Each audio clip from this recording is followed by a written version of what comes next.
여러분 안녕하십니까? 7월 30일 목요일 VOA 한국어 방송입니다. 저는 도성민입니다. 안녕하십니까? 장량입니다. 먼저 오늘의 주요 뉴스 헤드라인입니다. 미국과 사우디아라비아가 이라크 내 이란 연계 민병대 거점을 합동으로 타격했습니다. 이란이 중동 주둔 미군 기지에 탄도미사일 공격을 재개한 데 대한 대응으로 중동의 긴장이 다시 높아졌습니다. 미국 상원이 제이 클레이턴 국가정보국 국장 지명자를 인준했습니다.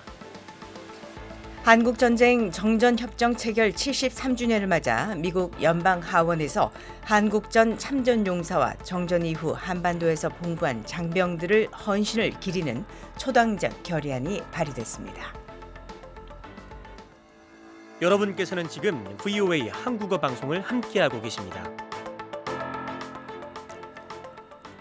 네, 이 시간에는 먼저 오늘의 주요 뉴스 전해드리고 28일 워싱턴에서 엄수된 린지 그레이엄 미 공화당 상원의원의 장례 행사 디브리핑 순서에서 알아보겠습니다. 또 오늘의 전문가 인터뷰에서는 미국에서 7월 27일 한국전쟁 정전기념일 행사를 이끌고 있는 리멤버 727 창립자 전 백악관 비서실장실 아시아태평양 정책고문 역임한 해나김 대표 만나보시고요. 이어서 에브리데이 잉글리시 아메리카 250에서는 건국 250을 기념해서 미국 곳곳의 역사, 문화, 명소를 여행할 수 있도록 기획한 Great American Road Trip 프로젝트 소개해드리겠습니다.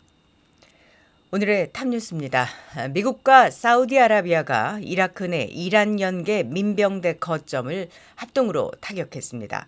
이란이 중동 주둔 미군 기지에 탄도미사일 기습 공격을 감행한 데 따른 대응으로 수일간의 소강 국면이 다시 교전으로 전환됐습니다. 조상진 기자가 보도합니다. 미국과 사우디아라비아가 29일 이라크 내 이란 연계 민병대 거점을 합동 타격했습니다. 미 중부사령부는 이날 성명에서 미군과 사우디 전투기들이 이라크 동부 전역의 여러 테러 물류, 무기 거점을 타격하며 지난 72시간 동안 30회 이상의 혁명수비대 지휘 드론 공격에 강력히 대응했다고 밝혔습니다. 미 중부사령부는 이란 연계 민병대가 미군과 사우디아라비아 에너지 기반 시설을 공격하도록 지시를 받았다고 밝혔습니다. 사우디아라비아도 이번 공습이 자위권 행사라고 밝혔습니다. 사우디 정부는 성명에서 우리는 추가 도발을 원하지 않는다며 그러나 추가 공격을 받을 경우 주권 수호와 국민 및 국가 자산 보호를 위해 주저없이 필요한 모든 조치를 취할 것이라고 경고했습니다.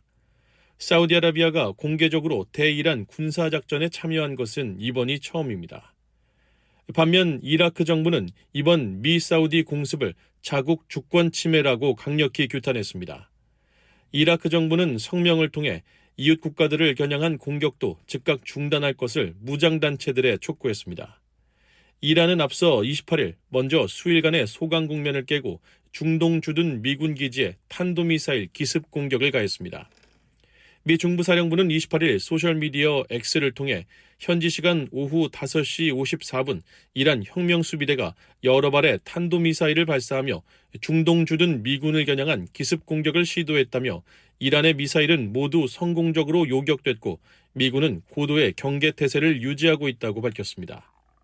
미국의 언론 매체 엑시오스는 미 당국자를 인용해 이번 공격 목표가 요르단 내 미군 기지였다고 보도했으며 CNN은 탄도미사일 4발이 발사됐다고 전했습니다.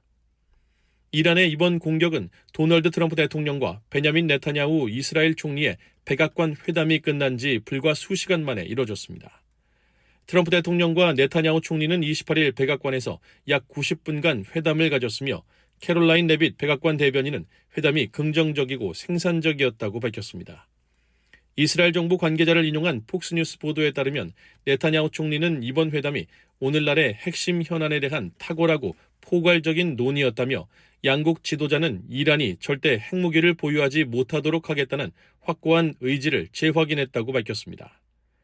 네타냐후 총리와의 회담에 앞서 트럼프 대통령은 28일 폭스뉴스 폭스앤프렌즈와의 인터뷰에서 이란의 핵시설 픽엑스 마운틴 확장 동향을 언급하며 우리는 그것을 매우 쉽게 제거할 수 있다고 말했습니다.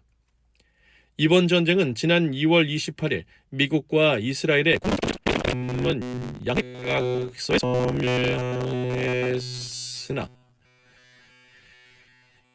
이후 이란의 호르무즈 해협 선박 공격과 미국의 대이란 공습 재개로 교전이 다시 이어지고 있습니다.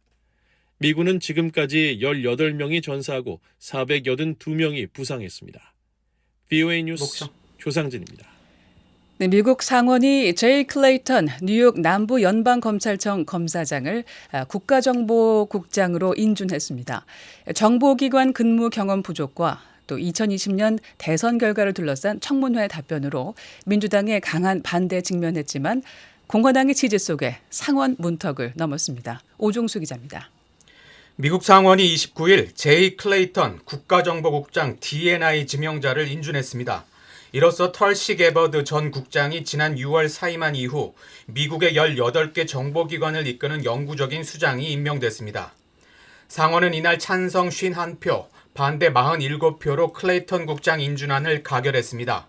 공화당 의원들은 도널드 트럼프 대통령의 지명자를 모두 지지했고 민주당 성향 무소속 의원들은 전원 반대표를 던졌습니다. 상원정보위원회가 지난 21일 9대 8로 인준을 권고한 데 이어 상원은 28일 51대 43의 절차 표결을 통해 인준안을 본회의에 넘겼습니다. 올해 60세인 클레이턴 국장은 현재 뉴욕 남부연방검찰청 검사장을 맡고 있으며 트럼프 대통령 1기 행정부에서는 증권거래위원회 SEC의 위원장을 지냈습니다. 또한 대형 로펌인 설리번 앤 크롬웰에서 기업 인수합병과 자본 조달 분야를 담당한 변호사로 활동했습니다. 트럼프 대통령은 자신의 트루스 소셜을 통해 클레이턴은 국장으로서 놀라운 일을 해낼 것이라며 인준을 환영했습니다. 하지만 민주당은 클레이턴 국장의 정보 분야 경험 부족을 문제 삼았습니다. 민주당의 애덤 쉬프 상원의원은 지명 당시 클레이턴 국장의 이력에서 정보업계 경험이 심각하게 부족하다고 비판했습니다. 반면 지지자들은 클레이턴 국장이 뉴욕 남부연방검찰청 검사장으로 재직하면서 국가안보 관련 사건을 다뤄온 경험이 충분한 자격이 된다고 주장했습니다. 실제로 일부 민주당 인사들은 초기에는 긍정적인 평가를 내놓기도 했습니다. 하원 정보위원회 민주당 간사인 짐 하임스 의원은 클레이턴 국장의 지성과 균형 감각, 공직에 대한 헌신이 훌륭한 국가정보국장을 만들 것이라고 평가했습니다. 이런 지지세는 지난 15일 열린 인준청문회 이후 무너졌습니다. 클레이턴 국장은 청문회에서 조 바이든 전 대통령이 2020년 대선에서 트럼프 대통령을 이겼는지에 대한 질문에 직접 답변을 거부하고 바이든 후보의 승리가 공식 인증됐다고만 말했습니다. 조지아주 출신 존 오소프 상원의원이 거듭 질문하자 그 문제에 대해 더는 답변하지 않겠다, 이미 답변을 했다고 말했습니다. 이에 마크 워너 상원 정보위원회 민주당 간사는 매우 실망했다고 밝혔고 척 슈머 상원 민주당 대표도 답변이 형편없었다고 비판했습니다. 반면 공화당은 적극적으로 지명자를 옹호했습니다. 아칸소 출신인 공화당의 톰 코튼 상원 정보위원장은 다양한 국가안보 위협에 대응해온 경험을 갖춘 매우 적합한 후보라며 검사장 재직 당시 정보기관과 대테러 인력과 긴밀히 협력해 국가안보를 위협하는 범죄자들을 기소해왔다고 강조했습니다. 노스다코타 출신인 공화당의 존 튠 상원 공화당 대표도 지명을 지지하며 안보 위협이 커지는 상황에서 검증된 지도자가 국가정보국장이 되는 게 특별히 중요하다고 말했습니다. 이번 논란은 트럼프 대통령이 2020년 대선 문제를 다시 주요 정치 의제로 부각하는 가운데 벌어졌습니다. 클레이턴 국장은 지난 6월부터 국가정보국장 직무대행을 맡아온 빌 펄트 연방주택금융청 청장의 뒤를 잇게 됩니다. VOA 뉴스 오종수입니다. 여러분께서는 지금 VOA 한국어 방송을 함께하고 계십니다.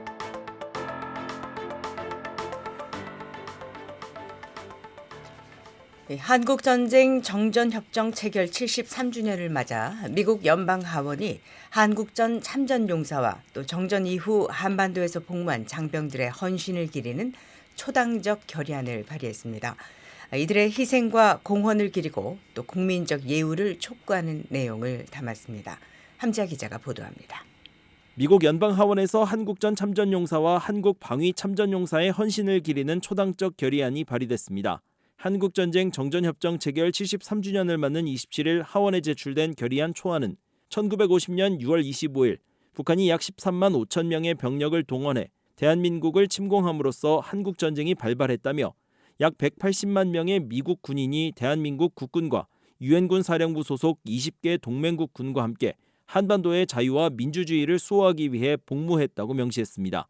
이어 미국은 한국 전쟁 기간 전쟁 역사상 가장 참혹한 환경 속에서 36,574명의 전사자와 10만 3,284명의 부상자를 냈다면서 이후에도 오늘날 약 2만 5천 명을 포함한 미국 군인들이 계속해서 한국에서 복무하며 민주주의를 수호해왔고 정전협정을 유지하기 위한 임무 수행 과정에서 수백 명의 장병이 목숨을 잃었다고 밝혔습니다.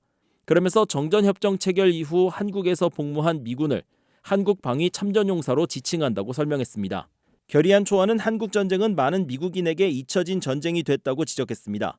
이어 한국전 참전용사와 한국방위 참전용사는 전쟁 기간과 정전 이후 민주주의와 자유를 수호하기 위해 명예롭게 복무한 공로를 모든 미국인으로부터 인정받아야 한다면서 미국과 한국 국민은 한국전 참전용사와 한국방위 참전용사에게 영원한 감사의 마음을 갖고 있다고 밝혔습니다. 결의안을 발의한 의원들은 한국전 참전용사와 한국방위 참전용사들의 공로를 기려야 한다고 강조했습니다. 민주당의 로이스 프랭클 의원은 보도자료에서 한국전 참전용사들은 한국의 자유와 민주주의를 지키기 위해 특별한 용기를 보여줬다며 정전협정 이후 한반도의 평화와 안보를 지켜온 한국방위 참전용사들과 함께 그들의 희생을 기린다고 말했습니다. 이어 이 잊혀진 전쟁의 영웅들은 결코 소외돼선 안 되며 미국과 한국 국민 모두의 변함없는 감사를 받을 자격이 있다고 덧붙였습니다. 공화당의 거스 빌리라키스 의원은 한국전 참전용사들은 자유와 민주주의, 미국의 가치를 지키기 위해 최전선에 섰다며 이들의 용기와 희생, 흔들림 없는 헌신은 한반도의 평화를 유지하고 20세기 가장 중대한 분쟁 가운데 하나였던 이 전쟁에서 폭정의 확산을 막는 데 기여했다고 평가했습니다. 또한 정전협정 이후 수십 년 동안 한반도에서 복무하며 침략을 억제하고 지역 안정을 지켜온 장병들도 함께 기려야 한다며 이 결의안을 통해 이들을 기억하고 유산을 기리며 전 세계의 자유를 위해 치른 그리고 지금도 이어지고 있는 희생에 깊은 감사를 표한다고 강조했습니다. BOE 뉴스 함지아입니다. 네, 미국이 북한의 제재 회피를 도운 선박 7척을 유엔 안보리 대북제재위원회에 지정 신청했습니다. 유엔 주재 미국 대표부는 지난 27일 성명을 통해 이 같은 사실을 밝히고 해당 선박들이 2025년 12월부터 2026년 4월 사이 북한산 석탄과 철광석을 운반해 유엔 안보리 결의 2371호를 위반했다고 밝혔습니다. 안보리 결의 23715는 2017년 북한이 유엔 안보리 결의로 금지된 대륙간 탄도미사일을 시험 발사에 채택된 대북 제재 결의로 북한산 석탄, 철광석, 납 등 주요 수출품의 거래를 전면 금지하고 있습니다. 미국 대표부는 이들 선박 중 일부가 선박 자동 식별 장치 AIS 신호를 조작하거나 선박 신원을 허위로 위장하는 등 탐지를 피하기 위한 기만적 수법을 동원했다고 지적했습니다. 이번에 지정 신청된 선박 7척은 오스트로프 안치페로바, 에버선, 순파, 피스풀 8, 드림 웨이브, 오리온 푸른다 1호입니다. 미국 대표부는 이번 신청이 지난 4월 유엔 안보리에서 열린 대북 해상 제재 이행 관련 브리핑을 토대로 한 것이라고 밝혔습니다. 미국 의회 조사국이 트럼프 행정부의 대화 재개 노력에도 북한이 비핵화를 거부하면서 미국의 대북 정책이 새로운 도전에 직면했다고 밝혔습니다. 또 북한의 핵능력 고도화, 북한과 러시아의 군사협력으로 미국과 동맹국에 대한 안보 위협이 커지고 있다고 평가했습니다. 안소윤 기자입니다. 미국 의회조사국 CRS는 지난 10여 년 동안 북한의 핵 미사일 능력이 동북아 지역 동맹국에 대한 위협을 넘어 미국 본토를 직접 위협할 수 있는 수준으로 발전했다고 평가했습니다. 의회 조사국은 지난 27일 발간한 미북 관계 보고서에서 2019년 도널드 트럼프 대통령과 김정은 북한 국무위원장의 비핵화 협상이 결렬된 이후 북한은 미국과 한국의 대화 재개 제안을 사실상 외면해 왔다면서 이같이 평가했습니다. 그러면서 북한이 핵무기 보유량을 계속 늘리는 동시에 미사일 능력을 고도화하고 있다며 미국 정보당국은 북한이 장거리 탄도미사일에 탑재 가능한 소형 핵탄두를 개발한 것으로 평가하고 있다고 밝혔습니다. 또 북한이 핵무기를 정권 생존의 보장 수단으로 인식하고 있으며 핵을 포기할 의사가 없다는 것이 미국 정보당국의 평가라고 설명했습니다. 이어 일부 전문가들은 북한이 충분한 핵 억지력을 확보했다고 판단할 경우 핵 위협이나 군사적 도발을 통해 다른 정책 목표를 달성하려 할 가능성을 우려하고 있다고 덧붙였습니다. 의회 조사국은 이와 함께 북한의 사이버 위협도 미국의 주요 우려 사항으로 꼽았습니다. 북한과 연계된 것으로 의심되는 해킹 조직들이 해외에서도 활동하며 해킹과 암호화폐 탈취, 랜섬웨어 공격 등을 통해 수십억 달러 규모의 불법 수익을 올린 것으로 알려졌다고 지적한 겁니다. 아울러 보고서는 트럼프 대통령이 지난 2018년부터 2019년 있었던 미북 정상외교를 재개하기를 희망하고 있고 이재명 한국 대통령도 한반도의 평화적 공존을 위한 대화 기조를 지지하고 있다고 설명했습니다. 또한 트럼프 행정부는 전제 조건 없는 대화 재개도 검토하고 있는 반면 북한인 미국이 비핵화 요구와 대북 적대시 정책을 철회하지 않는 한 관계 개선은 어렵다는 기존 입장을 유지하고 있다는 일부 언론 보도도 전했습니다. 그러면서 미국 정부는 여전히 북한의 완전한 비핵화를 공식 목표로 유지하고 있지만 미국과 한국의 일부 전문가들은 비핵화보다는 군비 통제와 위험 감소에 협상에 초점을 맞춰야 한다고 주장하고 있다고 소개했습니다. 보고서는 이와 함께 북러 군사 협력과 북중 관계 강화 역시 북한의 군사적 자신감을 높이는 요인으로 분석했습니다. 북한은 지난 2023년 이후 러시아와 상호 군사 원조 조항이 포함된 조약을 체결하고 러시아의 무기와 10,000명이 넘는 병력을 지원했으며 이를 통해 자금과 실전 경험, 군사 기술을 확보했을 가능성이 있다고 평가했습니다. 또 시진핑 중국 국가주석이 지난 6월 평양을 방문하면서 비핵화를 언급하지 않은 것은 북중 관계가 2019년 이후 다시 긴밀해졌음을 보여주는 사례라고 설명했습니다.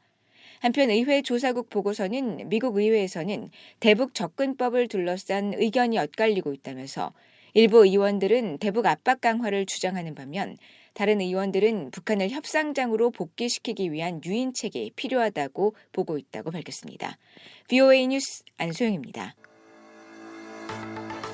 VOA 한국어 방송과 뉴스 기사는 언제든지 인터넷 웹사이트 www.voakorea.com과 유튜브, 소셜미디어 X와 페이스북으로도 함께하실 수 있습니다.